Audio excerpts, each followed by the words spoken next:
தீபத்தின் ஒளியினில் இணைவோம், திருப்பலி செலுத்திட விரைவோம். தீபத்தின் ஒளியினில் இணைவோம், திருப்பலி செலுத்திட விரைவோம்.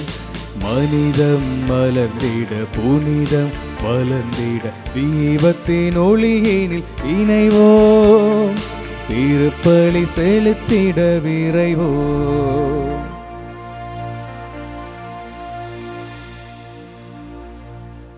தந்தை மகன் தூய் ஆவியாரின் பெயராலே ஆமென். நம் ஆண்டவராகிய இயேசு கிறிஸ்துவின் அருளும் கடவுளின் அன்பும் தூய் ஆவியாரின் நட்புறவும் உங்கள் அனைவரோடும் இருப்பதாக. உம் ஆன்மாவோடும் இருப்பதாக. அன்புமிக்க சகோதர சகோதரிகளே, தூய மறை நிகழ்வுகளை கொண்டாட நாம் தகுதி பெறும் பொருட்டு நம் பாவங்களை ஏற்றுக்கொள்வோம். எல்லாம் வல்ல இறைவனிடமும் சகோதர சகோதரிகளே, உங்களிடமும் நான் பாவி என்று ஏற்றுக்கொள்கிறேன். ஏனெனில் என் சிந்தனையாலும் சொல்லாலும் செயலாலும் கடமையில் தவறியதாலும் பாவங்கள் பல செய்தேன். என் பாவமே என் பாவமே என் பெரும் பாவமே. ஆகையால் எப்பொழுதும் கன்னியான புனித மரியாவையும் வானதூதர் புனிதர் அனைவரையும் சகோதர சகோதரிகளே உங்களையும் நம் இறைவனாகிய ஆண்டவரிடம் எனக்காக வேண்டிக் கொள்ள மன்றாடுகின்றேன். எல்லாம் வல்ல இறைவன் நம்மை இரக்கம் வைத்து நம் பாவங்களை மன்னித்து நம்மை நிலை வாழ்வுக்கு அழைத்து செல்வாராக. ஆமென்.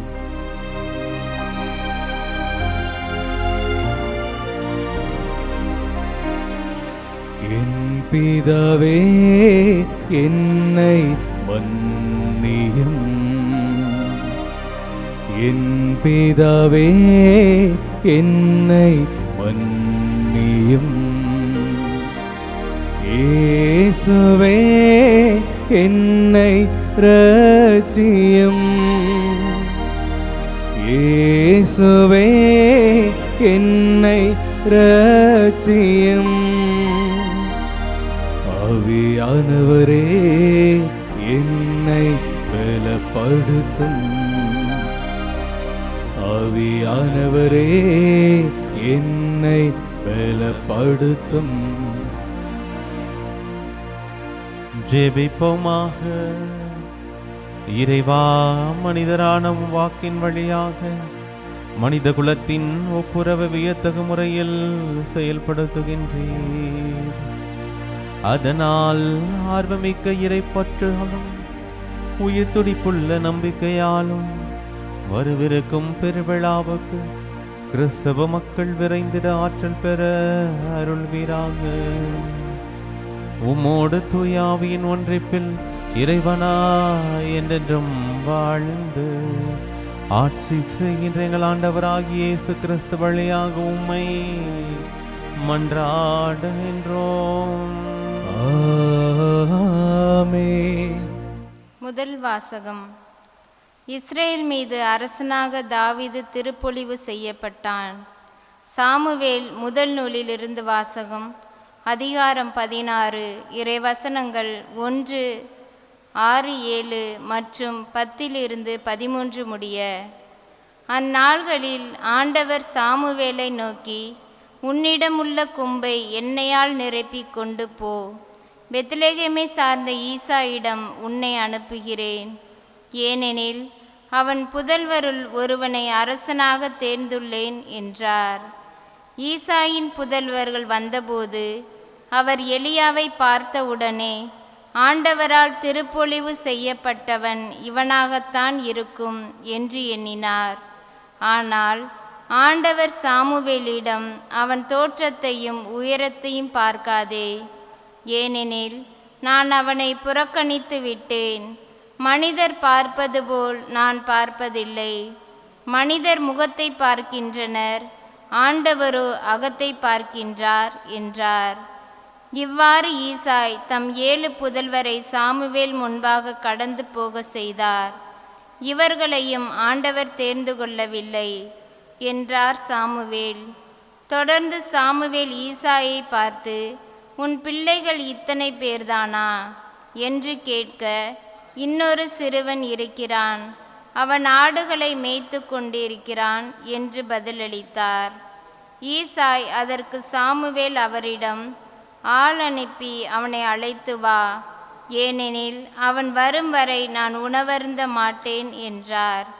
ஈசாய் ஆள் அனுப்பி அவனை அழைத்து வந்தார். அவன் சிவந்த மேனியும் ஒளிரும் கண்களும் கொண்டு அழகிய தோற்றமுடன் இருந்தான். ஆண்டவர் சாமுவேலிடம், தேர்ந்து கொள்ளப்பட்டவன் இவனே, எழுந்து இவனை திருப்பொழிவு செய் என்றார். உடனே சாமுவேல் எண்ணெய் நிறைந்த கொம்பை எடுத்து அவன் சகோதரர் முன்னிலையில் அவனை திருப்பொழிவு செய்தார். அன்று முதல் ஆண்டவரின் ஆவி தாவீதின் மேல் நிறைவாக இருந்தது. ஆண்டவரின் அருள்வாக்கு. இறைவனுக்கு நன்றி.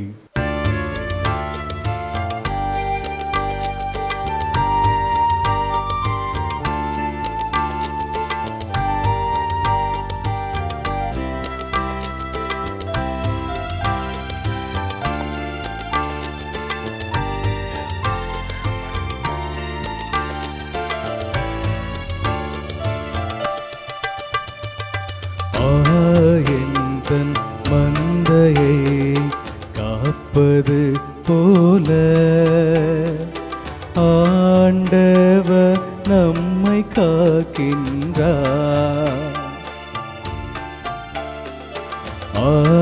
என் மந்தையை காப்பது போல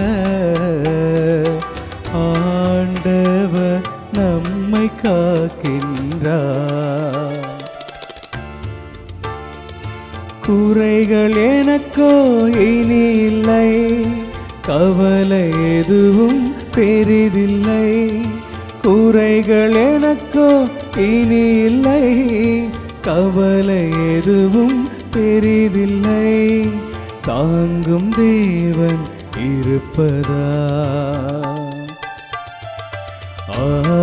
என் மந்தையை காப்பது போல ஆண்டவர் நம்மை காக்கின்றார்.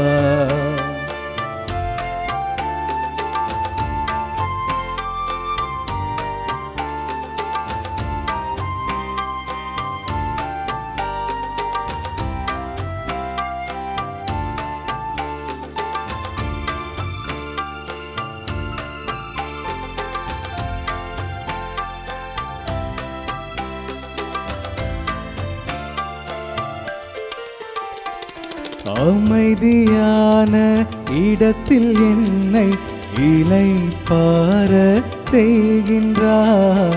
புத்துயிர் அளிக்கும் ஆவியாலே நீதி வழியில் நடத்துவார்.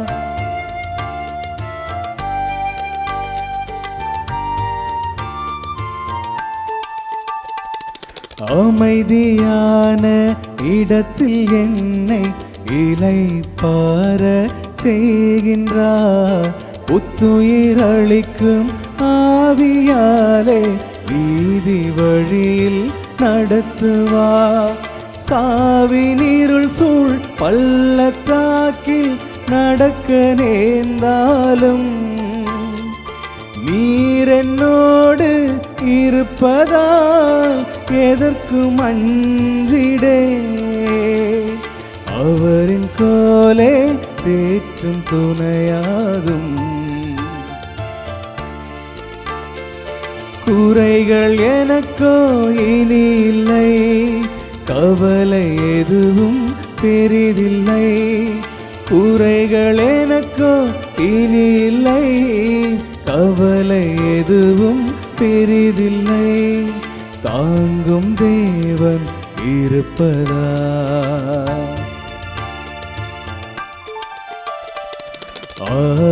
என் மந்தையை காப்பது போல ஆண்டவர் நம்மை காக்கின்றார். என் மந்தையை காப்பது போல ஆண்டவர் காக்கின்றார். இரண்டாம் வாசகம். இறந்தவனை உயிர்த்தெழு, கிறிஸ்து உன் மீது ஒளிந்தெழுவார். திருத்துறை பவுல் எபேசியருக்கு எழுதிய திருமுகத்திலிருந்து வாசகம். அதிகாரம் 5 வசனம் 8 முதல் 14 வரை. சகோதர சகோதரிகளே, ஒரு காலத்தில் இருளாயிருந்த நீங்கள் இப்போது ஆண்டவரோடு இணைந்து ஒளியாய் இருக்கிறீர்கள். ஆகவே ஒளி பெற்ற மக்களாக வாழுங்கள். ஏனெனில் ஒளியே எல்லா நன்மையும் நீதியையும் உண்மையும் விளைவிக்கிறது. ஆண்டவருக்கு உகந்தது எது என்பதை ஆராய்ந்து பாருங்கள். பயனற்ற இருளின் செயல்களை செய்வர்களோடு உங்களுக்கு உறவு வேண்டாம். அவை குற்றமென எடுத்து காட்டுங்கள். அவர்கள் மறைவில் செய்பவற்றை சொல்லக்கூட வெட்கமாயிருக்கிறது. அவர்கள் செய்வதை எல்லாம் குற்றமென ஒளியானது எடுத்து காட்டும்போது அவற்றின் உண்மை நிலை வெளியாகிறது. அவ்வாறு தெளிவாக்கப்படுவது எல்லாம் ஒளிமயமாகிறது. ஆதலால் தூங்குகிறவனே விழித்தெழு, இறந்தவனே உயிர் பெற்றெழு, கிறிஸ்து உன்மீது ஒளிர்ந்தருள்வார் என்று கூறப்பட்டுள்ளது. ஆண்டவரின் அருள்வாக்கு. இறைவனுக்கு நன்றி.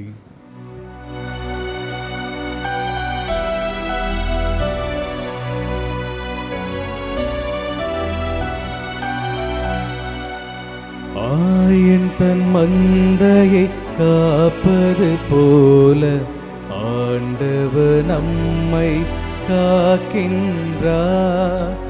ஆயன் தன் மந்தையை காப்பது போல ஆண்டவர் நம்மை காக்கின்றார். உலகின் ஒளி நானே, என்னை பின்தொடர்பவர் வாழ்வுக்கு வழிகாட்டும் ஒளியை கொண்டிருப்பார் என்கிறார் ஆண்டவர். ஆயன் தன் மந்தையை காப்பது போல ஆண்டவர் நம்மை காக்கின்றார். ஆண்டவர் உங்களோடு இருப்பாராக. உம் ஆன்மாவோடும் இருப்பாராக. புனித யோவான் எழுதிய நற்செய்தியிலிருந்து வாசகம். ஆண்டவரே மாட்சி உமக்கே. யோவான் எழுதிய நற்செய்தி அதிகாரம் 9 இறைவசனங்கள் 1, 6 9, 13 17, 34 38. அக்காலத்தில் இயேசு சென்று கொண்டிருக்கும்போது பிறவிலேயே பார்வையற்ற ஒருவரை கண்டார். அவர் தரையில் உமிழ்ந்து உமிழ்நீரால் சேறு உண்டாக்கி அச்சேற்றை பார்வையற்றவருடைய கண்களில் பூசி, நீர் சிலோவாம் குளத்துக்கு போய் கண்களை கழுவும் என்றார். சிலோவாம் என்பதற்கு அனுப்பப்பட்டவர் என்பது பொருள். அவரும் போய் கழுவி பார்வை பெற்று திரும்பி வந்தார். அக்கம் பக்கத்தாரும் அவர் பிச்சை எடுத்து கொண்டிருந்ததை முன்பு பார்த்திருந்தோரும், இங்கே அமர்ந்து பிச்சை எடுத்து கொண்டிருந்தவர் இவர் அல்லவா என்று பேசிக்கொண்டனர். சிலர் அவரே என்றனர். வேறு சிலர் அவர் அல்ல, அவரை போல் இவரும் இருக்கிறார் என்றனர். ஆனால் பார்வை பெற்றவர் நான் தான் அவன் என்றார். முன்பு பார்வையற்றவராயிருந்த அவரை அவர்கள் பரிசேயரிடம் கூட்டி வந்தார்கள். இயேசு சேறு உண்டாக்கி அவருக்கு பார்வை அளித்த நாள் ஓர் ஓய்வு நாள். எனவே எப்படி பார்வை பெற்றாய் எனும் அதே கேள்வியை பரிசேயரும் கேட்டனர். அதற்கு அவர், இயேசு என் கண்களில் சேறு பூசினார், பின் நான் கண்களை கழுவினேன், இப்போது என்னால் பார்க்க முடிகிறது என்றார். பரிசேயருள் சிலர், ஓய்வு நாள் சட்டத்தை கடைபிடிக்காத இந்த ஆள் கடவுளிடமிருந்து வந்திருக்க முடியாது என்று பேசிக்கொண்டனர். ஆனால் வேறு சிலர், பாவியான ஒரு மனிதரால் இத்தகைய அரும் அடையாளங்களை செய்ய இயலுமா என கேட்டனர். இவ்வாறு அவர்களிடையே பிளவு ஏற்பட்டது. அவர்கள் பார்வையற்றிருந்தவரிடம், உனக்கு பார்வை அளித்த அந்த ஆளை குறித்து நீ என்ன சொல்கிறாய் என்று மீண்டும் கேட்டனர். அவர் ஒரு இறைவாக்கினர் என்றார் பார்வை பெற்றவர். அவர்கள் அவரை பார்த்து, பிறப்பிலிருந்தே பாவத்தில் மூழ்கி கிடக்கும் நீயா எங்களுக்கு கற்றுத்தருகிறாய் என்று சொல்லி அவரை வெளியே தள்ளினர். யூதர்கள் அவரை வெளியே தள்ளிவிட்டதை பற்றி இயேசு கேள்விப்பட்டார். பின் அவரை கண்டபோது, மானிட மகனிடம் நீ நம்பிக்கை கொள்கிறீரா என்று கேட்டார். அவர் மறுமொழியாக, ஐயா, அவர் யார் சொல்லும், அப்போது நானும் அவரிடம் நம்பிக்கை கொள்வேன் என்றார். இயேசு அவரிடம், நீர் அவரை பார்த்திருக்கிறீர், உம்மோடு பேசிக் கொண்டிருப்பவரே அவர் என்றார். அவர், ஆண்டவரே, நம்பிக்கை கொள்கிறேன் என்று கூறி அவரை வணங்கினார். ஆண்டவரின் அருள்வாக்கு. கிறிஸ்துவே உமக்கு புகழ். கிறிஸ்து இயேசுவில் என் அன்பிற்கும் பாஸ்திற்கும் இனிய அன்பான இறை மக்களே, ஆராதனை வலையொலியின் அன்பு நேயர்களே, தவக்காலத்தில் இருக்கிற நமக்கு ஆண்டவர் இன்று 4வது ஞாயிறை கொடுத்து, இந்த 4வது ஞாயிறை அர்த்தமுள்ள விதத்தில் கொண்டாடுவதற்கு பொருளுள்ள இறை வார்த்தையை நமக்கு தந்திருக்கிறார். எனக்கு நன்றாகவே தெரியும், இந்த கடைசி வாரம் பங்குகளெல்லாம் தியானங்கள் நடைபெறக்கூடிய ஒரு வாரம். பெரும்பாலும் ஒவ்வொரு தவக்காலத்திலும் ஒவ்வொரு வாரங்களை திட்டமிட்டிருந்தாலும் பெரும்பாலான பங்குகளில் இந்த கடைசி வாரத்தில் தான் தியானங்கள் வைப்பார்கள். ஒரு சில பங்குகளில் இந்த வாரம் தான் திரியாத்திரைகள்லாம் போவாங்க. பக்கத்தில் இருக்கிற கிளை கிராமங்களுக்கு பயணமாய் போய் கிளை கிராம மக்களையும் பங்கோடையும் இருக்கிற அந்த உறவை வளர்த்து கொள்ளக்கூடிய ஒரு நாட்களாக இந்த தவக்காலத்தினுடைய 4வது ஞாயிறு அமைந்திருக்கும். ஏன்னா இந்த வாரம் முடிஞ்சிருச்சு அப்படின்னா அடுத்த வாரம் நமக்கு என்னவாயிரும்னா குருத்து ஞாயிறு வந்துவிடும். அதனால் இந்த ஞாயிறுக்கு குறிப்பாக தாய் திருச்சபை தருகிற பெயர் என்ன அப்படின்னா ரிஜாய்சிங் சண்டே அப்படின்னு சொல்கிறாங்க. எப்படி திருவருகை காலத்தில் ஒரு ரிஜாய்சிங் சண்டே வருது, கௌதாத்தே சண்டே வருகிறதோ, அதே போல் இந்த வாரத்திலும் இந்த ரிஜாய்சிங் சண்டே என்கிற இந்த ஒரு ஞாயிற்றுக்கிழமை பொழுதை ஆண்டவர் நமக்கு தந்திருக்கிறார். இன்றைக்கு கொடுக்கப்பட்டிருக்கிற வாசகத்தின் அடிப்படையில் உங்களோடு நான் பகிர்ந்து கொள்ள விரும்புகிற மைய சிந்தனை என்னவென்றால், கண்களை திறந்து கடவுளை காணுங்கள். கண்களை திறந்து கடவுளை காணுங்கள். இன்றைக்கி நம்ம எல்லாருமே பார்வை உள்ளவர்களாக இருக்கிறோம். என்ன ஃபாதர், நாங்கள்லாம் நல்லாத்தானே பார்வை உள்ளவர்களாக இருக்கிறோம், ஏதோ பார்வையற்றவர்களுக்கு சொல்வதை போல சொல்கிறீர்களே அப்படின்னு நீங்கள் நினைக்கலாம். இந்த வாசகத்தினுடைய மறையுரையினுடைய இறுதியில் நான் எப்பேற்பட்ட ஒரு பார்வையை சொல்ல விரும்புகிறேன் என்பதை உங்களால் எளிதாக புரிந்து கொள்ள முடியும். இன்றைக்கு பாருங்கள், இந்த நற்செய்தி வாசகத்துக்கு நம்ம நேரடியாக கூட போகலாம் அப்படின்னு நினைக்கிறேன். ஒரு பார்வையற்ற ஒருவர் இருக்கிறார், அவர் பிறவியிலேயே பார்வையற்றவராக இருக்கிறார். அப்படின்னா அவருடைய மனசில் அவர் வைத்திருக்கிற எல்லாமே கற்பனையினுடைய காட்சிகள் தான். அடுத்தவர்கள் சொல்வதை கேட்டு மனிதன் என்றால் இப்படித்தான் இருப்பான் அப்படின்னு நினைக்கிறது, மரம்னா இப்படி தான் இருக்கும் அப்படின்னு நினைக்கிறது, தொட்டு பார்த்து உணர்ந்து கொள்வது, அல்லது அடுத்தவர்கள் சொல்வதை கேட்பதை வைத்து ஒரு ஞானத்தோடு இருக்கக்கூடிய ஒரு மகன் அவன் ஒரு குருடனாய் அல்லது இறந்து உண்ணக்கூடிய ஒரு மனிதனாய் இருக்கிறான். அவனுக்கு ஆண்டவர் அதிசயமாய் அவனை அணுகி சென்று அவனுக்கு பார்வை கொடுக்கிறார். என் மகனே, இவ்வளவு நாட்களாக நீ பார்வையற்றவனாக இருக்கிறாய், இந்த நாளில் இறைவனுடைய அருள் உனக்கு பொழியப்படுகிறது, கடவுளுடைய கடைக்கண் உன்னை நோக்கி திரும்பி இருக்கிறது என்று சொல்லி தன்னுடைய உமிழ்நீரை கொண்டு ஒரு சிறு சேற்றை உருவாக்கி அதன் கண்களை தடவி, நீ போய் சிலோவாம் குளத்தில் உன்னை கழுவிக்கொள், நீ பார்வை பெறுவார் என்று சொல்லுகிறார். அதன் அடிப்படையில் இவன் பார்வை பெற்ற மனிதனாக மாறுகிறான் என்பதை நாம் இந்த நாளில் பார்க்கிறோம். கடவுள் பார்வை என்பதும் நம்முடைய பார்வை என்பதும் வெவ்வேறாக இருக்கிறது. நாம் பார்ப்பது போல கடவுள் பார்ப்பதல்ல. எல்லோரும் பார்க்கிறோம். இப்போ என்னுடைய பார்வை ஒரு மாதிரி இருக்குது. ஒவ்வொரு மனிதனுடைய பார்வையும் அவரவருடைய சமூக கலாச்சார கற்றலின் அடிப்படையில் பார்வைகள் மாறிக்கொண்டே இருக்கும். உதாரணத்துக்கு நான் சொல்கிறேன் பாருங்களேன், இந்த காணொளியை பார்க்கக்கூடியவர்கள் இப்போது நீங்கள் சாதாரண மக்களாக ஒரு நம்பிக்கை நிறைந்த இறை நம்பிக்கையாளராக நீங்கள் இந்த வீடியோ பார்க்கும்போது ஃபாதர் சொல்லுகிற அந்த செய்தியை நீங்கள் கேட்பீர்கள், ஃபாதர் சொல்லுகிற அந்த வார்த்தையுடைய உச்சரிப்பை கேட்பீர்கள். ஆனால் இதையே பார்க்கக்கூடிய ஒருத்தர் டெக்னிக்கலான ஆளாக இருக்காருன்னு வச்சுக்கோங்களேன், அவர் இதை எப்படி பார்ப்பாங்க அப்படின்னு சொன்னால், இந்த வீடியோவுக்கு சரியான ஃப்ரேம் வச்சுருக்குறாங்களா, சரியான விதத்தில் கலர் இருக்குதா அப்படின்றதெல்லாம் அவங்க பார்க்கக்கூடியவர்களாக இருப்பாங்க. நானும் தீபன் ஃபாதரும் அடிக்கடி பேசும்போது நான் கேட்பேன் சில நேரங்களில். இப்போ நாங்களாம் ஒரு சில நேரங்களில் படத்துக்கு போகிறோம் இல்லையா, தியேட்டரில் போய் படம் பார்த்தோம் அப்படின்னா, நான் ஒரு சில சீன்ஸை ரசித்து பார்க்கும்போது அவர் ரொம்ப சீரியஸாக பார்ப்பார். அப்போ நான் கேட்பேன், என்ன தீபா அப்படின்னு கேட்கும்போது சொல்லுவாப்புல, அந்த ஃப்ரேம் எப்படி வச்சுருக்காங்க பாரு, இந்த ஷாட் எப்படி வச்சுருந்தா நல்லாயிருக்கும் அப்படின்னு சொல்லுவாங்க. எதுக்கு சொல்கிறேன்னா, ஒரே திரைப்படத்தை நாங்கள் இருவரும் பார்க்கிற பொழுது என்னுடைய பார்வை காட்சியின் அடிப்படையில் இருக்கிறது, அந்த இருக்கிற வசனங்கள் எப்படி இருக்குது அப்படின்னு பார்க்குறேன்.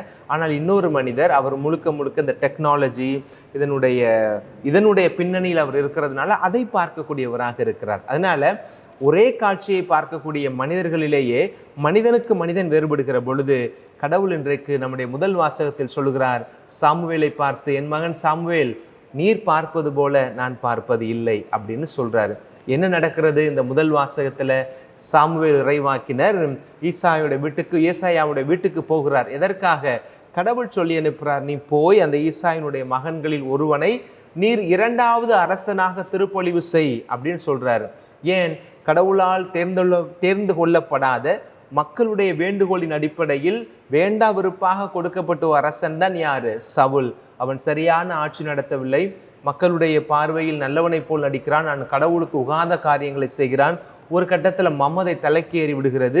அரசனுக்குரிய இயல்பை இழந்து நிற்கிற சூழ்நிலையில தான் கடவுள் என்ன சொல்லுகிறார், நீ 2வதாக ஒரு மகனை நீ தேர்வு செய், இந்த குடும்பத்திலிருந்து தேர்வு செய் என்று சொல்லி அனுப்புகிறார். அதே போல சாமுவேல் ஈசாயோட வீட்டுக்கு போகிறார். இப்போ மகனை ஒவ்வொருத்தனா வர சொல்லு அப்படின்னோன்னா முதல் பிள்ளை தான் முதல்ல வர்றார், எலியா தான் வருகிறார். எலியாவை பார்த்த உடனே சாமுவேல் முடிவு செய்து விடுகிறார். என்ன முடிவு செய்கிறாரு? இவன் தான் கடவுள் விரும்புகிற இந்த நாட்டினுடைய 2வது அரசனாக இருப்பான் என்று நினைக்கிறார். ஏன்னா புஜ வலிமையோடு இருக்கிறார், அழகாக இருக்கிறார். அதை பார்த்த உடனே சாமுவேல் முடிவு பண்ணிடுறார், இவர் தான் அரசராக இருப்பார் என்று. ஆனால் ஆண்டவர் சொல்லுகிறார், இவன் அல்ல அப்படின்னு சொன்ன உடனே, சரி உங்களுடைய 2வது மகனை வர சொல்லு. எல்லாரும் மகனும் வந்துடுறாங்க. கடவுள் யாருக்குமே ஒப்புதல் கொடுக்க மாட்டேன்றார். அப்போ சாமுவேல் கேட்குறாரு, உங்களுக்கு வேற ஏதாவது பிள்ளைங்க இருக்கிறாங்களா அப்படின்னு. ஆமாம், எனக்கு ஒரு பையன் இருக்கிறான், அவன் ஆடு மேய்ச்சிக்கிட்டு இருக்கிறான் அப்படின்னோடனே, அந்த ஆடு மேய்க்கக்கூடிய அந்த மகனை அழைத்து வாருங்கள், அதற்கப்புறம் தான் நான் சாப்பிடுவேன் அப்படின்னுவார்.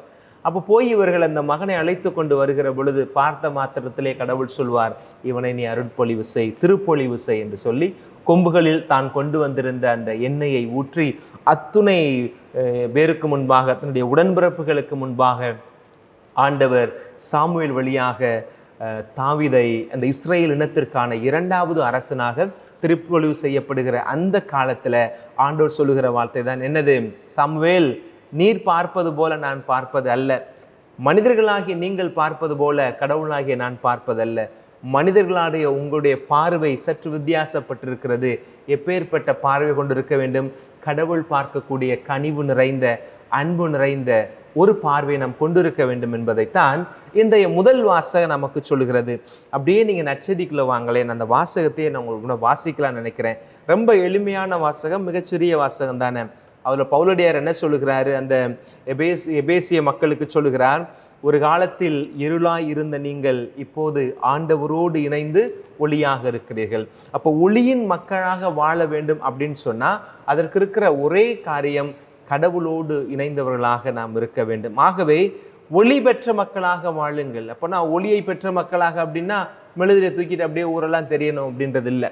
அது அல்ல, உள் ஒளி பெற்ற மக்களாக வாழ வேண்டும். அந்த உள் ஒளியை பெறுவதற்கு ஒளியாம் கிறிஸ்துவோடு நாம் இணைந்திருக்க வேண்டும். அப்போ இறைவனோடு இணைந்திருக்கிற திராட்சை செடியோடு இணைந்திருக்கிற கொடி போல நாம் இறைவனோடு இணைந்திருக்கிற பொழுது இருளினுடைய ஆட்சியினுடைய காலத்திலிருந்து தப்பி ஒளியின் மக்களாக வாழ்வோம் அப்படின்றது தான் பவுலடியார் எபேசிய மக்களுக்கு சொல்லுகிறார். மீண்டுமாக சொல்லுகிறார், ஒளியே எல்லா நன்மையையும் தீமையையும் உண்மையையும் விளைவிக்கிறது. ஆண்டவருக்கு உகந்தது என எது என்பதை ஆராய்ந்து பாருங்கள். பயனற்ற இருளின் செயல்களை செய்பவர்களோடு உங்களுக்கு உறவு வேண்டாம். நீங்கள் ஒளியின் மக்களாக இருக்கணும் அப்படின்னா 2 காரியம். ஒன்று, ஒளியின் தன்மையோடு சேர்ந்து கொள்ள வேண்டும். அதே நேரத்தில் இருளின் தன்மை உள்ளவர்களிடமிருந்து நம்மை விலக்கி வைத்து கொள்ள வேண்டும். நான் ஒளியும் தன்மையோடு இருக்கிறேன், நான் கடவுளோடு இருக்கிறேன், அதே நேரத்தில் இருளின் ஆட்சிக்குரிய இருளின் காரியங்களை செய்யக்கூடிய மக்களோடு நான் தொடர்பில் இருப்பேன் அப்படின்னா அது சரியான ஒளியின் தன்மையாக இருக்காது. அது நம்மளை அந்த பக்கமும் போக விடாது, இந்த பக்கம் போக விடாது. ஆற்றுல ஒரு கால் சேத்துல ஒரு கால் வச்சோம்னா அது என்றைக்குமே நடக்க முடியாமல் போயிடும். அப்போ ஏதாவது ஒரு பக்கத்தில் நம்ம போகணும். அது கடவுளுடைய பிள்ளைகளாக இருக்கிற நமக்கு கடவுள் கொடுக்குற அழைப்பு என்ன அப்படின்னா, நீங்கள் என் பின்னே வாருங்கள், என் மகனா மொழியோடு இணைந்திருங்கள் அப்படின்னு ஆண்டவர் நமக்கு சொல்லுகிறார். இன்றுமாக அதே வார்த்தையை தொடர்ந்து வாசிக்கிறேன் பாருங்களேன். என்ன அழகான ஒரு சொல்லாடல் பாருங்க. குற்றம் அவர்கள் மறைவில் செய்பவற்றை சொல்லக்கூட வெட்கமாக இருக்கிறது, அவர்கள் செய்வதையெல்லாம் குற்றமென ஒளியானது எடுத்து காட்டுகிறது. நான் ஒரு தவறு செய்கிறேன், எனக்குள் இருக்கிற எனக்கு தவறான அந்த இயல்பு, அழகைக்குரிய இயல்பு என்னுள் இருக்கிறது என்பது எப்போது எனக்கு புரிய வரும் அப்படின்னா, ஒளியை நான் அருகில் அனுமதிக்கிற பொழுது அல்லது ஒளிக்கு அருகிலே நான் செல்கிற பொழுது அது எனக்கு தெளிவாய் புலப்படும். அதனால ஒளிக்கு அருகாமையில் போகாமல் ஆண்டவரிடமிருந்து நாம் தள்ளியே நிற்கிறோம் அப்படின்னா நம்ம தள்ளி நிற்கிற அந்த நாட்களில் நம்முடைய இயல்பு தான் உண்மையான இயல்பு என்கிற எண்ணம் வந்துவிடும். அதை கடந்து அந்த ஒளியை நோக்கி, அந்த உண்மையை நோக்கி, இறைமையை நோக்கி, தந்தையாம் கடவுளுடைய மகனை நோக்கி நாம் நெருங்கி செல்கிற பொழுதுதான் நம்மிடம் இருக்கிற அழுக்காறு, இயலாமை எல்லாம் நமக்கு வெளிப்படுத்தப்பட்டு ஒளியின் மக்களுக்குரிய தன்மை கொண்டவர்களாக நம்மை மாற்றிக்கொள்ள முடியும் அப்படின்றத இன்றைக்கு ஆண்டவர் இந்த இடத்துல சொல்லுகிறாரு. கடைசியாக பவுலடியார் சொல்றாரு பாருங்களேன், தூங்குறவனே விழித்தெழு, இறந்தவனே உயிர் பெற்றெழு, கிறிஸ்து உன் மீது ஒளிர்த்திடுவார், கிறிஸ்து உன் மீது ஒளிர்ந்திடுவார் அப்படின்னு சொல்லுகிறார். அப்போ ஒளியின் தன்மை இழந்து நிற்பவர்களுக்கு இறைவன் சொல்லுகிற வார்த்தை என்னன்னா, இறந்தவர்களுக்கு சமமானவர்கள். ஒளியின் தன்மையை இழந்து நிற்பவர்கள் எதற்கு சமமானவர்கள்? தூங்குகிறவர்களுக்கு சமமானவர்கள். தூங்குறவனுக்கு அவனை சுற்றி என்ன நடக்குது எதுவுமே அவனுக்கு தெரியாது. இறந்தவனுக்கு எந்த கவலையும் மற்ற நிலையில் இருக்கக்கூடியவனாக இருக்கிறான். ஒளியின் தன்மையுடையவர்கள் விழிப்புள்ளவர்களாக, உயிராற்றல் உடையவர்களாக இருப்பார்கள் என்பதை பவுலடியார் எபேசிய மக்களுக்கு சொல்லுகிறார். அப்படியே நீங்க கடந்து இன்றைய நற்செய்தி பகுதிக்குள்ள வாங்களே. ரொம்ப பிடித்தமான ஒரு உரையாடல் பகுதியாகத்தான் இருக்கிறது. அந்த பிறவிக்குருடன் பார்வை பெறுகிறான். இந்த பார்வை பெற்ற நிகழ்வை ஒரு 3 விதமான மனிதர்களுடைய பார்வை நான் அந்த இடத்துல கொண்டு வருகிறேன். அந்த சீடர்களுடைய பார்வை என்ன பாருங்களேன். இயேசு அந்த பார்வையற்றவனை பார்த்த உடனே சீடர்கள் இயேசுவிடம் கேட்கிற கேள்வி என்னவாக இருக்கிறது? இவன் இப்படி பார்வையற்றவனாக இருப்பதற்கு காரணம் இவனுடைய பாவமா, அல்லது இவன் பெற்றோர்கள் அல்லது மூதாதையர்களுடைய பாவமா அப்படின்னு சொல்லி கேட்கிறான். அப்படின்னா இந்த சீடர்களுடைய பார்வை என்னன்னா, இந்த நிலைக்கு யாராவது ஒருவர் பொறுப்பேற்கணும் அப்படின்னு நினைக்கிறாங்க. அப்போ இயேசு உடனடியாக சொல்லுகிற பதில் என்ன? இது இவனுடைய பாவமும் அல்ல, இவன் பெற்றோர் செய்த பாவம் அல்ல, கடவுளின் செயல் இதன் வழியாக வெளிப்பட வேண்டியிருக்கிறது அப்படின்னு ஆண்டவர் சொல்றாரு. என்னை உண்மையிலே கேட்டீங்கன்னா என்னால் இதை ஏற்றுக்கொள்ள முடியாது, ஜீரணிக்க முடியாத ஒரு இறைவார்த்தை பகுதிகளில் இதுவும் ஒன்று. ஏன் அப்படின்னா இன்னைக்கு எத்தனையோ நாங்கள் குழந்தைகள் எல்லாம் நம்ம பார்க்குறோம். இங்கே பக்கத்தில் ஒரு மெடிக்கல் ஹாஸ்பிட்டல் இருக்குது. இந்த நாட்டினுடைய இலவச குழந்தைகள் மருத்துவமனை இருக்குது. அப்போ அந்த மருத்துவமனைக்கெல்லாம் சில நேரங்களில் அவஸ்தை கொடுக்கறதுக்கு நன்மை கொடுக்க போகும்போது இந்த பச்சிளம் குழந்தைகளுடைய நிலையெல்லாம் பார்க்கும்போது உண்மையிலே எனக்கெல்லாம் கோபம் வரும். சில நேரத்தில் கேள்வி வரும், ஏன் கடவுள் இப்படி படிக்கிறாரு? இன்னைக்கெல்லாம் போயிருந்தேன், ஒரு பிள்ளைக்கு கண் இப்படி வெளியிலே இருக்குது, அதெல்லாம் என்ன ஒரு கடவுளுடைய படைப்பு அப்படின்னு நினைக்கும் போது இப்படி தான் கடவுளுடைய வல்லமை வெளிப்படணுமா அப்படின்னு தோணுது. இடையில கூட நான் ஒரு தடவை போயிருக்கும் போது ஒரு பிள்ளைக்கு மண்டை மாத்திரம் இவ்வளோ பெருசாக வீங்கியிருக்கு. அப்போ பேரண்ட்ஸ்கிட்ட கேட்டேன், என்னம்மா அப்படின்னும் போது, என் பிள்ளைக்கு பால் கொடுக்குறேன் ஃபாதர், எது சாப்பிட்டாலும் மண்டை வீங்கிடும் இந்த குழந்தைக்கு, அது என்ன நோய் யாராலும் கண்டுபிடிக்க முடியல. அந்த குழந்தைய தூக்கிக்கிட்டு அந்த தாய் இந்த பொண்ணும் இவ்வளோ பெரிய மண்டை, சின்ன உடம்பு, அந்த குழந்தைய தூக்கிட்டு வராங்க. இதெல்லாம் பார்க்கும் போது இது இந்த குழந்தை செஞ்ச பாவமா, இவங்க பெற்றோர் செஞ்ச பாவமா? இது உங்களுக்குமே இந்த கேள்விகள் நிறைய வந்திருக்கும். பிறவியிலேயே குறிப்பாக குழந்தைகள் பாதிக்கப்படுகிற பொழுது, ஒரு டீஃபால்ட்டாக ஒரு உடல் குறைபாடுகளோடு குழந்தைகள் பிறக்கிற பொழுது இந்த கேள்விகள்லாம் வர, ஏன் இந்த பச்சிளம் குழந்தை ஏன் அப்படி கஷ்டப்படணும்? அந்த இடத்துல போய் அந்த பேரண்ட்ஸ்கிட்ட சொல்ல முடியுமா இது கடவுளுடைய வல்லமை வெளிப்படுவதற்கான ஒரு வழிகால் என்று? ஆனால் நம்ம கடவுள்கிட்ட நம்ம எப்படி கேட்கலாம் அப்படின்னா, இதன் மூலமாக ஆண்டவர் இன்னைக்கு என்னத்தை இந்த உலகத்திற்கு சொல்ல வரீங்க, இந்த குடும்பத்திற்கு என்ன சொல்ல வரீங்க அப்படின்னு நம்ம கேட்க வேண்டுமே ஒழிய இது யார் மேலேயாவது பலி போடக்கூடாது, பழியை நம்ம தூக்கி போடக்கூடாது. இன்னைக்கு சீடர்களுடைய பார்வை இந்த மகன் பார்வையற்றவனாக இருப்பதற்கு பெற்றோர் காரணமா அல்லது இவன் காரணமா அப்படின்ற அந்த கேள்வி எதை காட்டுகிறதுனா, யார் மேலேயாவது பழியை போட்டுறணும் அப்படின்ற அந்த பார்வையை காட்டுகிறது. நமக்குள்ளேயும் சில நேரங்களில் அந்த மாதிரி ஒரு பார்வை இருக்கும். யாருக்காவது எதுக்காவது ஒன்று நடந்துருந்துச்சு அப்படின்னா அது இதனால தான் அப்படின்னு நம்ம சொல்லுவோம். திருமணங்கள் எல்லாருமே செய்து கொள்கிறார்கள். திருமணம் செய்யும் போது திருப்பலியில் நம்ம எல்லா சடங்கு சம்பிரதாயங்கள்லாம் செஞ்சு திருப்பலியில் திருவழிபாட்டு முறையின் அடிப்படையில் நம்ம கத்தோலிக்க விசுவாசத்தின் அடிப்படையில் தான் நம்ம திருமணங்கள்லாம் நம்ம பள்ளி செய்து வைக்கிறோம். சில நேரங்கள் அகால மரணங்கள் நடந்து விடுகிறது. கணவனுக்கோ மனைவிக்கோ நடந்துருச்சு அப்படின்னா நம்ம உடனடியாக அதுக்கு பல காரணங்களை சொல்லுவோம். அப்படி இல்லை, உலகத்தில் நடக்கிற எல்லாத்துக்குமே நான் காரணம் சொல்லிடுறோம் அப்படின்னு நினைக்கிறதோ, சொல்றதுக்கு முயற்சி செய்கிறது அப்படின்றது ஒரு சரியான பார்வையாக இருக்கிறது. எல்லாத்துக்குமே கடவுளுடைய திட்டம் இருக்கிறது, அது அவருக்கு நமக்கு அப்போது வெளிப்படுத்தப்பட்டிருக்காது.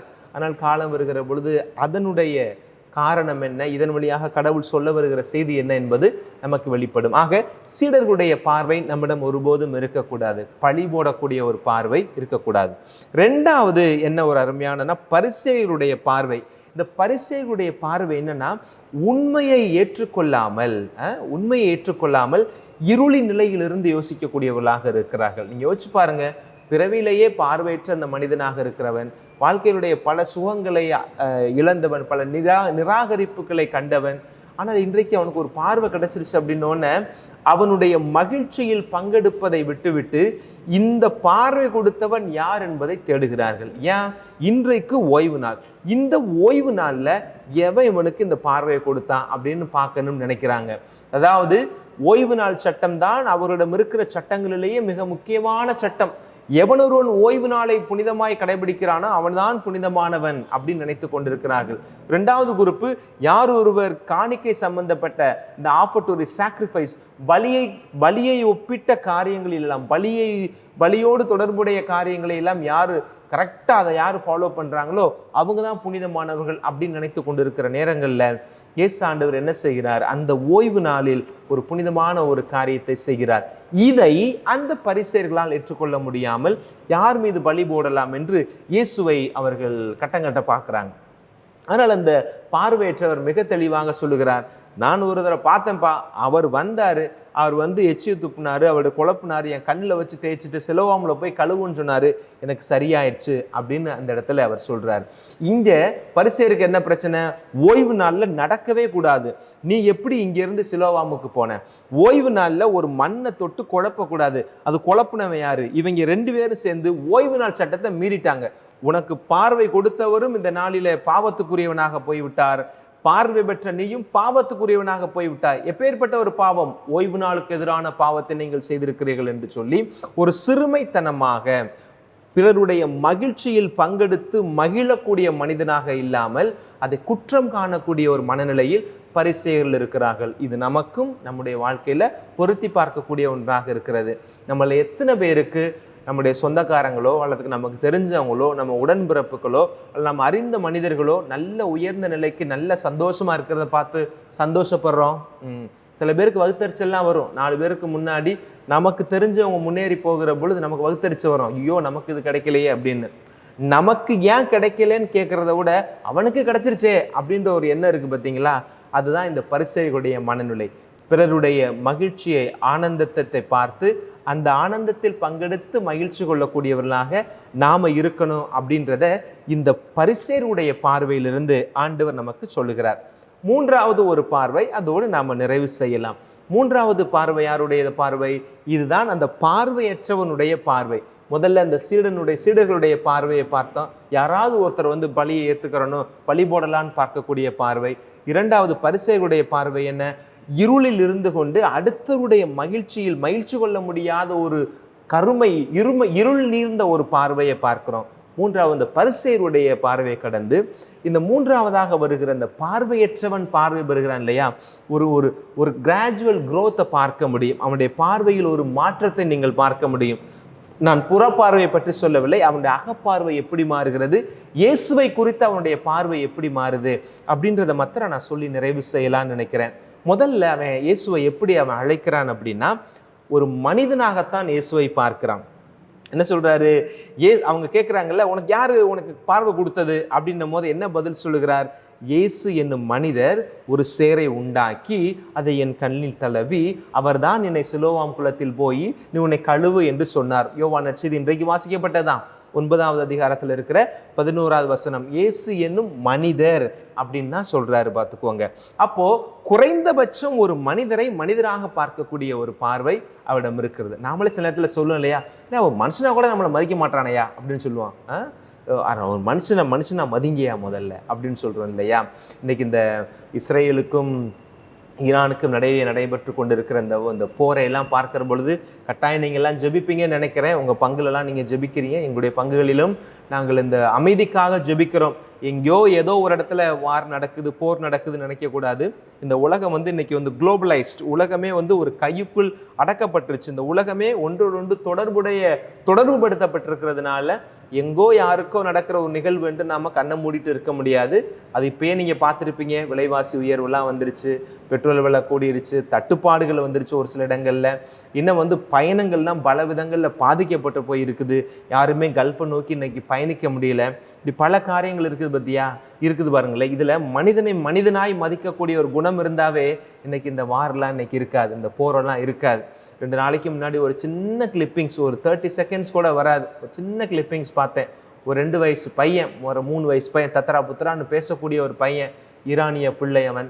அப்போது அந்த போரில் உடைபட்ட அந்த பில்டிங்கில், அந்த கட்டிடங்கள்லேருந்து வரக்கூடிய புகைகள் எல்லாம் அப்படியே முகத்தில் இருக்குது, கையிலலாம் ரத்தமாக இருக்குது, இந்த பக்கம்லாம் ஸ்க்ராட்ச் இருக்குது. அந்த பையனுக்கு ஐ திங்க் அவங்க பேரண்ட்ஸ் எழுதி கொடுத்துருப்பாங்கன்னு நினைக்கிறேன். கையில் வந்து ப்ளீஸ் நோ வார் அப்படின்னு எழுதிருந்துச்சு, ப்ளீஸ் நோ வார். அந்த பிள்ளை அந்த கண்ணாடி வழியாக அதை காமிச்சு no war no please no war அப்படின்னு சொல்லுது அந்த குழந்தை. அதை கேட்கும் போது அவ்வளோ வேதனையாக இருந்துச்சு.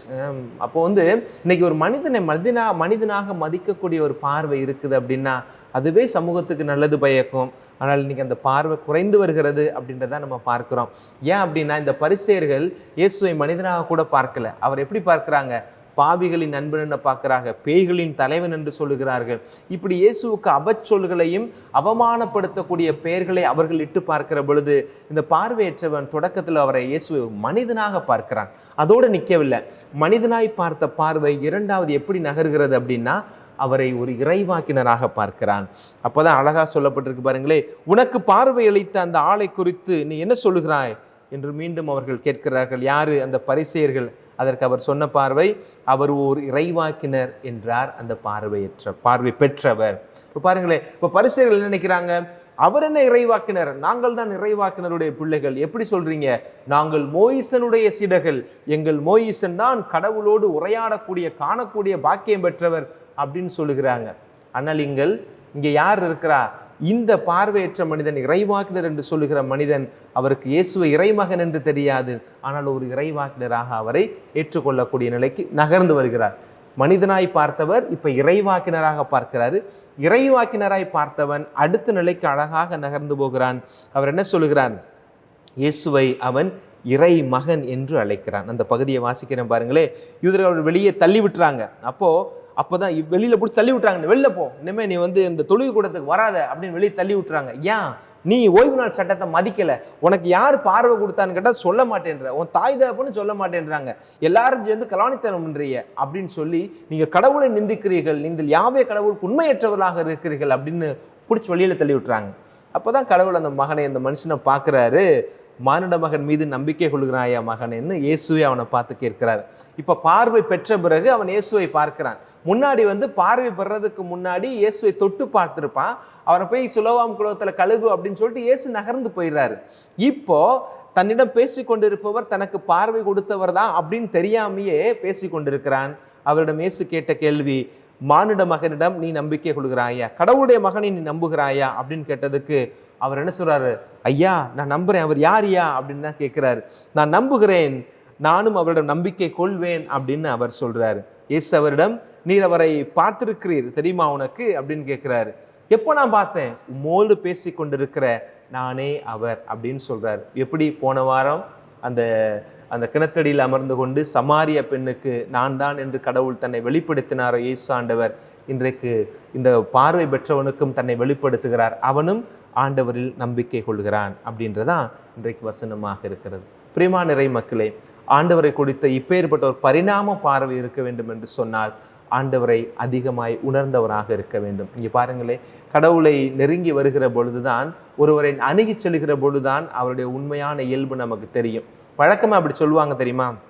ஒரு ஆங்கிலத்தில் ஒரு ஃப்ரேஸு, அதை நான் வாசிக்கிறேன், அப்படியே கூட உங்களுக்கு நல்லா இருக்கும். The more we go close to the person, the less attraction will be there. ஒரு மனுஷன் நம்ம ரொம்ப நெருங்கி போயிட்டோம்னு வச்சுக்கோங்களேன், அடிக்கடி நம்ம பார்த்துட்டோம்னு வச்சுக்கோங்களேன், அட்ராக்ஷன் தன்னாலே குறைஞ்சிரும். இதுக்கு ரொம்ப உதாரணம், நல்ல உதாரணம், இன்றைக்கு இருக்கிற ஒரு அரசியல் தலைவர்கள், நடிகர்கள் எல்லாம் அரசியலுக்கு வர்றாங்க இல்லையா? நடிகர்கள்லாம் அரசியலுக்கு வரும் போது தங்களை பெருசாக வெளியில் காமிச்சுக்கிற மாட்டாங்க. ஏன் நம்ம நடிகர்களை உச்ச நட்சத்திரம்னு சொல்கிறோம், அல்லது ஏன் அவங்களை பெருமையாக பேசுகிறோம் அப்படின்னா, அவர்கள் அணுக முடியாத இடத்துல இருக்கிற வரை தான் அவங்க நமக்கு ரொம்ப ஒரு ஒரு ஒரு ஒரு பார்க்கணுன்ற ஒரு வேகம், ஒரு அட்ராக்ஷன் நமக்கு இருக்கும். அவர்களே அடிக்கடி பார்க்க ஆரம்பிச்சிட்டோன்னு வச்சுக்கோங்களேன், ஆட்டோமேட்டிக்காக அந்த அட்ராக்ஷன் நமக்கு குறைஞ்சிரும். அதே போல தான் ஒரு மனுஷனை நம்ம ரொம்ப நெருங்கி பக்கத்தில் போயிட்டோம்னு வச்சுக்கோங்களேன், அவருடைய உண்மையான முகத்தை நம்ம பார்த்துட்டோம் அப்படின்னா சில நேரங்களில் உறவுகள் நன்றாக இருக்காது. அதனால தான் சொல்லுவாங்க, கணவன் மனைவியாக இருந்தாலும் கூட உங்களுக்குன்னு ஒரு சில மறைக்கப்பட்ட பக்கங்கள் இருப்பது நல்லது. நான் ஓப்பன் புக்காக இருக்கிறேன் அப்படின்னு சொல்லி நம்ம யார்ட்டையும் இருக்கக்கூடாது. யாரையும் அவ்வளவு தூரம் நமக்குள்ளேயே அனுமதிச்சிடக்கூடாது. அது 2 பேருக்குமே நல்லதில்லை. உங்கள் மீது அவர்கள் வைத்திருக்கிற உண்மையான ஒரு நல்ல பின்பம் கூட உங்களை நெருங்கி வரும்போது அடிபடுறதுக்கு வாய்ப்பு இருக்குது. அதனால் ஒரு மனிதனை நம்ம எவ்வளவு தூரம் ரொம்ப நெருங்கி போகிறோமோ, அது அவ்வளோ தூரம் நெருங்கி போகும்போது ஒரு ஆபத்து கட்டாயம் இருக்கும், ஒரு அட்ராக்ஷன் குறைகிறதுக்கான வாய்ப்பு இருக்கிறது. ஆனால் இது இயேசுவில் முற்றிலும் மாறுபட்டதாக இருக்கிறது. எப்படி இருக்கிறது? the more we come close to Jesus, இது என்னுடைய வார்த்தையில் அகுஸ்தினாருடைய வார்த்தை. அவர் சொல்லுகிறார், the more we come close to Jesus, the more attractive he becomes. ஆனால் இயேசு விதிவிலக்காக இருக்கிறார். அவர் எவ்வளவு தூரம் நம்ம நெருங்கி போறோமோ அவ்வளவு தூரம் அவர் ஈர்க்கும் தன்மை கொண்டவராக இருக்கிறார் அப்படின்னு நம்ம பார்க்கிறோம். அகஸ்தினார் சொல்லுகிற வார்த்தை, லார்ட் ஜீசஸ், அவர் பிரேயரா கொண்டு வர்றாரு. அதோட நிறைவு செய்கிறேன். Lord Jesus, help me to know you more closely. ஆண்டவரே, எனக்கு உதவி செய்யும் உன்னை அதிகமாய் நெருக்கமாய் தெரிந்து கொள்வதற்கு. அதுக்கு அடுத்து கேட்கிறார், ஆண்டவரே எனக்கு உதவி செய்யும் இன்னும் உன்னை ஆழமாய் அன்பு செய்வதற்கு. அடுத்து சொல்றாரு, ஆண்டவரே எனக்கு உதவி செய்யும் உன்னை நெருக்கமாய் உன்னை பின்பற்றுவதற்கு. ஆங்கிலத்தில் சொல்ற வார்த்தை, Lord Jesus help me to know you more clearly, to love you more deeply and to follow you more nearly. இந்த வார்த்தைகளை நம்ம உள்ளெடுத்து கொள்ளலாம். ஆண்டவரை நாம் நெருக்கமாய் அன்பு செய்து அவரை நெருக்கமாய் பின்தொடர்கிற பொழுது நம்முடைய பார்வை தெளிவான பார்வையாக இருக்கும். நம்முடைய புறப்பார்வையை கடந்து அகப்பார்வை இன்னும் ஆழப்படும், அது அழகுபடும் என்கிற ஒரு நம்பிக்கை நிறைந்த வார்த்தையோடு இந்த வாரத்தில், இந்த தவக்காலத்திலே நாம் இறைவனோடு உள்ள உறவில் வளருவோம், வாழ்வோம். ஆமென். அனைவரும் இணைந்து நம்முடைய நம்பிக்கையை அறிக்கையிடுவோம்.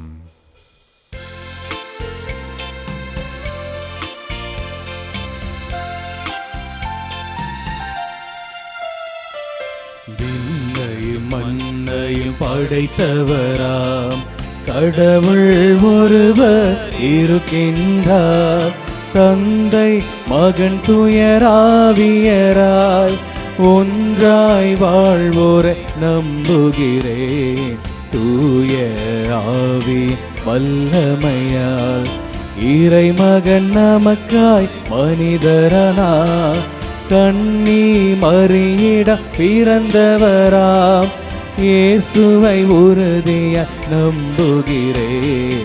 லாத்துவின் ஆட்சியில் பாடுபட்டார், சிலுவையில் இறந்து அடக்கப்பட்டார், 3ஆம் நாளில் உயிர் தெழுந்தார், இறப்பின் மீதே வெற்றி கொண்டார்.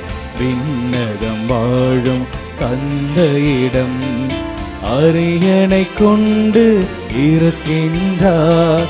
உலகம் முடியும் காலத்திலே நடுவராய் திரும்பவும் வந்திடுவார்.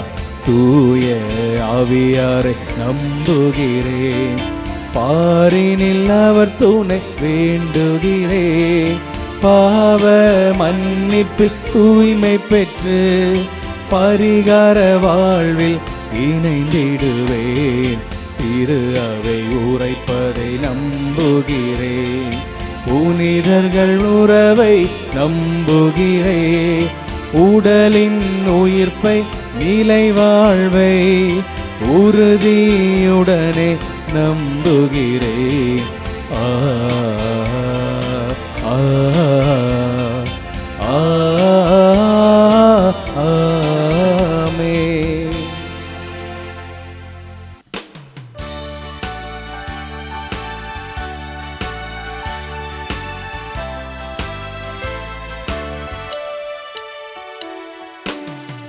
என்ன தருவேன் இறைவா என் அன்பு நாயகா, உள்ளம் என்னும் கோவிலில் நீ வருவாய். என்ன தருவேன் இறைவா என் அன்பு நாயகா, உள்ளம் என்னும் கோவிலில் நீ வருவாய். என்னோடு வாழவா என் அன்பு தெய்வமே, என்னோடு வாழவா என் அன்பு தெய்வமே, எல்லாமே நீ தந்த கொடைதானே, எல்லாமே நீ தந்த கொடைதானே. என்ன தருவேன் இறைவா என் அன்பு நாயகா, உள்ளம் என்னும் கோவிலில் நீ வருவாய்.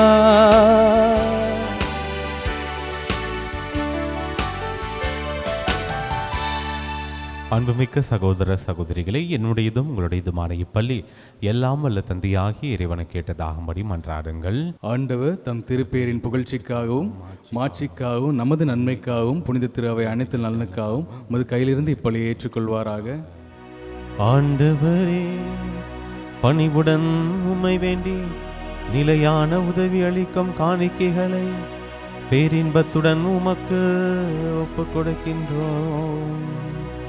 அதனால் நாங்கள் இவற்றை உண்மையிலேயே போற்றவும் உலகின் மீட்புக்காக உமக்கு உகந்தவாறு ஒப்புக் கொடுக்கவும் செய்வீராக.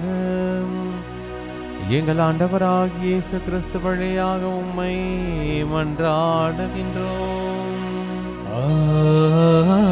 ஆமென். ஆண்டவர் உங்களோடு இருப்பாராக. உம் ஆன்மாவோடும் இருப்பாராக. இதயங்களை மேலே எழுப்புங்கள், ஆண்டவரிடம் எழுப்பியுள்ளோ நம் இறைவனாகிய ஆண்டவருக்கு நன்றி கூறுவோம். அது தகுதியும் நீதியும் ஆனதே. ஆண்டவரே, தூயவரான தந்தையே, என்றும் உள்ள எல்லாம் வல்ல இறைவா, என்னாலும் இவ்விடத்திலும் நாங்கள் உமக்கு நன்றி செலுத்துவது மெய்யாகவே தகுதியும் நீதியுமாகவும் எங்கள் கடமையும் மீட்புக்குரிய செயலுமாகும். எங்கள் தவ முயற்சிகளால் நாங்கள் உமக்கு நன்றி செலுத்தவும், எங்கள் ஆணவத்தை தளர்த்தவும், ஏழைகளுக்கு உணவு அளிக்கவும், இவ்வாறு உமது கனிவிரக்கத்தை பின்பற்றவும் நீர் திருவுளமானீர். ஆகவே எண்ணற்ற வானதரோடு சேர்ந்து நாங்களும் உம்மை போற்றி புகழ்ந்தேத்தி ஒரே குரலில் பாடுவதாவது: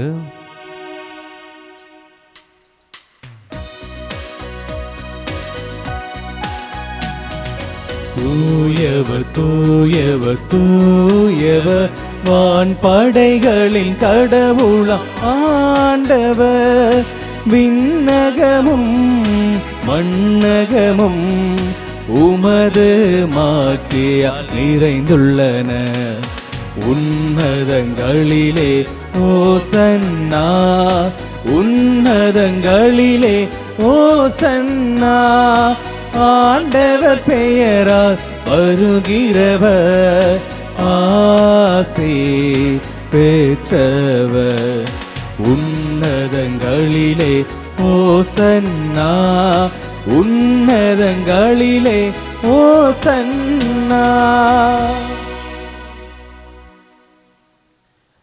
ஆண்டவரே, நீர்மையாகவே தூயவர், தூய்மை அனைத்திற்கும் ஊற்று. ஆகவே உம்முடைய ஆவியை பொழிந்து காணிக்கைகளை தூய்மைப்படுத்த வேண்டுகின்றோம். இவ்வாறு எங்கள் ஆண்டவர் இயேசு கிறிஸ்துவின் உடலும் இரத்தமுமாக எங்களுக்கு இவை மாறுவனவாக.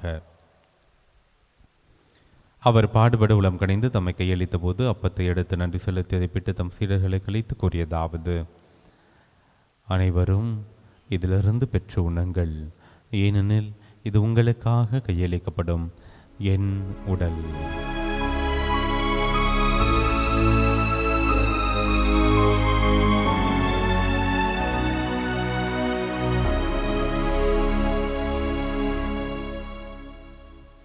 அவ்வண்ணமே இரவு விருந்தை அருந்திய பின் கிண்ணத்தையும் எடுத்து மீண்டும் உமக்கு நன்றி கூறி தம் சீடர்களுக்கு அளித்து அவர் கூறியதாவது: அனைவரும் இதிலிருந்து பெற்று பருகுங்கள், ஏனெனில் இது புதிய நிலையான உடன்படிக்கை கூறிய இரத்தத்தின் கிண்ணம். இது பாவ மன்னிப்புக்கென்று உங்களுக்காகவும் பலருக்காகவும் சிந்தப்படும். இதை என் நினைவாக செய்யுங்கள்.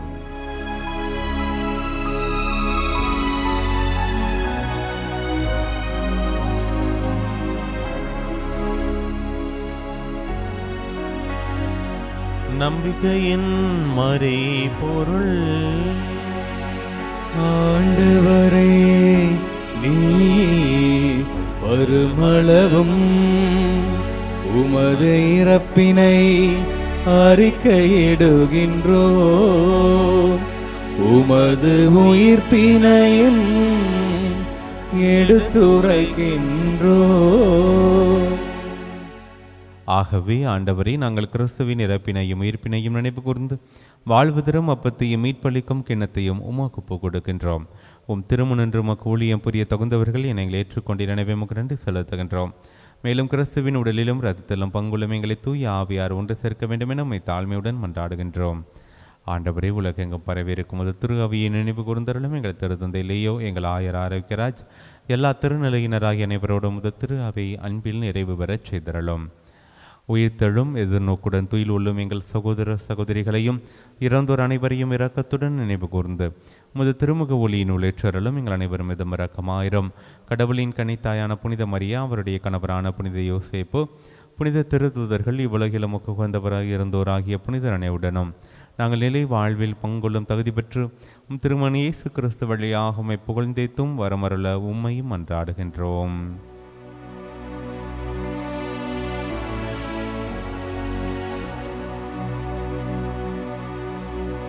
இவர் வழியாக இவரோடு இவரில் எல்லாம் வல்ல இறைவனாகிய தந்தையே, தூய ஆவியாரின் ஒன்றிப்பில் எல்லா புகழும் மாட்சியும் என்றென்றும் உமக்கு உரியதே. ஆமென், ஆமென், ஆமென்.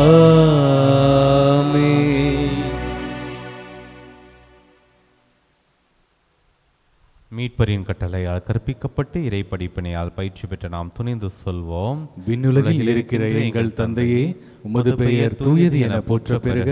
உமது ஆட்சி வருக. உமது திருவுள்ளம் விண்ணுலகில் நிறைவேறுவது போல மண்ணுலகிலும் நிறைவேறுக.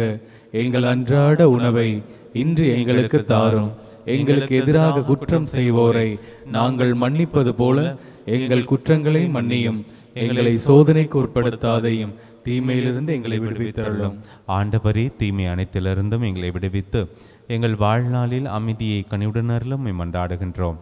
உமது இரக்கத்தின் உதவியால் நாங்கள் பாவத்திலிருந்து எப்போதும் விடுதலை பெற்று யாதொரு கலக்கமின்றி நலமாயிருப்போமாக. நாங்கள் எதிர்நோக்கி இருக்கும் பேரின்பத்துக்காகவும் எம் மீட்பராகி இயேசு கிறிஸ்துவின் வருகைக்காகவும் காத்திருக்கின்றோம். ஏனெனில் ஆட்சியும் வல்லமையும் மாட்சியும் என்றென்றும் உமதே. ஆண்டவர் இயேசு கிறிஸ்துவை, அமைதியை உங்களுக்கு விட்டுச் செல்கின்றேன், என் அமைதியை உங்களுக்கு அளிக்கின்றேன் என்றும் திருத்தூதர்களுக்கு மொழிந்தீரே. எங்கள் பாவங்களை பாராமல் உமது திரு அவையை நம்பிக்கையை கண்ணோக்கி உமது திருவுளத்திற்கு ஏற்பதற்கு அமைதியும் ஒற்றுமையும் அளித்தருள்வீராக. என்றென்றும் வாழ்ந்து ஆட்சி செய்கின்றவர் நீரே. ஆமென். ஆண்டவருடைய அமைதி உங்கள் அனைவரோடும் என்றும் இருப்பதாக, ஆன்மாவோடும் இருப்பதாக. ஒருவருக்கொருவர் ஆண்டவருடைய அமைதியை மகிழ்ச்சியோடு பகிர்ந்து கொள்வோம். சமாதானம். உலகின் பாவங்களை போக்கும் இறைவனின் செம்மறியே, எங்கள் மேல் இரக்கமாயிரும். உலகின் பாவங்களை போக்கும் இறைவனின் செம்மறியே, எங்கள் மேல் இரக்கமாயிரும். உலகின் பாவங்களை போக்கும் இறைவனின் செம்மறியே, எங்களுக்கு அமைதி அளித்தருளும்.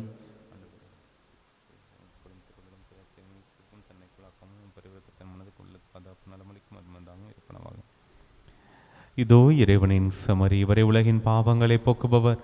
செம்மறியின் விருந்துக்கு அழைக்க பெற்றோர் பேறு பெற்றோர். ஆண்டவரே, நீர் என் உள்ளத்தில் எழுந்தருள நான் தகுதியற்றவன். ஆனால் ஒரு வார்த்தை மட்டும் சொல்லிடலாம், எனது ஆன்மா நலமடையும். கிறிஸ்துவின் தொடலும் திறத்துமை காத்து முக்கிய வாழ்வளிப்பதாகும். ஆசை திருவிருந்துக்கான மன்றாட்டு.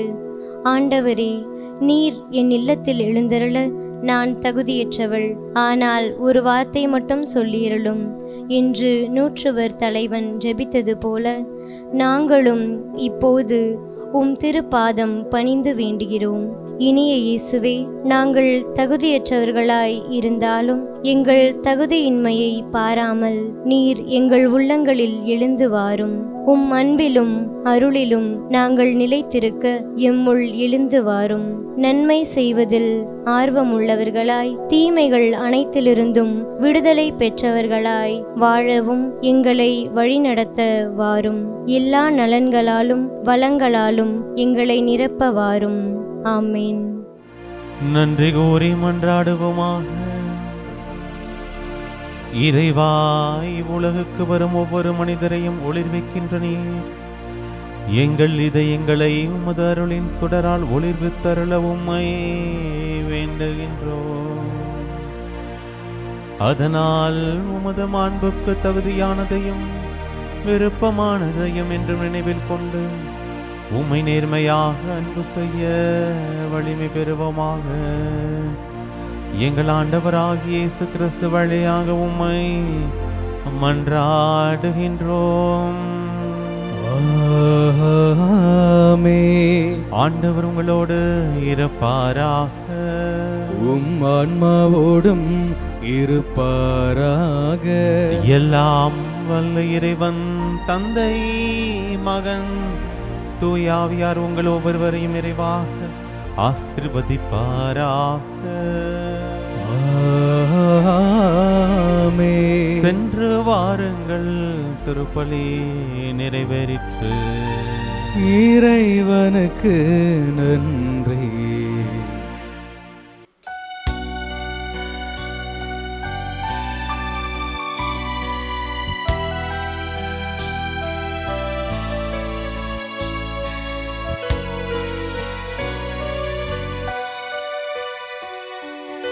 என் மேல் நீர் காட்டிய அன்பிற்கு ஈடாய் என்ன நான் செய்திடுவேன்? என் மேல் நீர் காட்டிய அன்பிற்கு ஈடாய் என்ன நான் செய்திடுவேன்? உயிருள்ள நாள் வரை உன் பணி செய்தே உன் பாதம் சரணடைவே. உருகாதோ நெஞ்சம் நெகிடாதோ, கண்ணீர் பெருகாதோ, ராஜா இயேசு ராஜா, ராஜா இயேசு ராஜா. உருகாதோ நெஞ்சம் நெகிடாதோ, கண்ணீர் பெருகாதோ, ராஜா இயேசு ராஜா, ராஜா இயேசு ராஜா.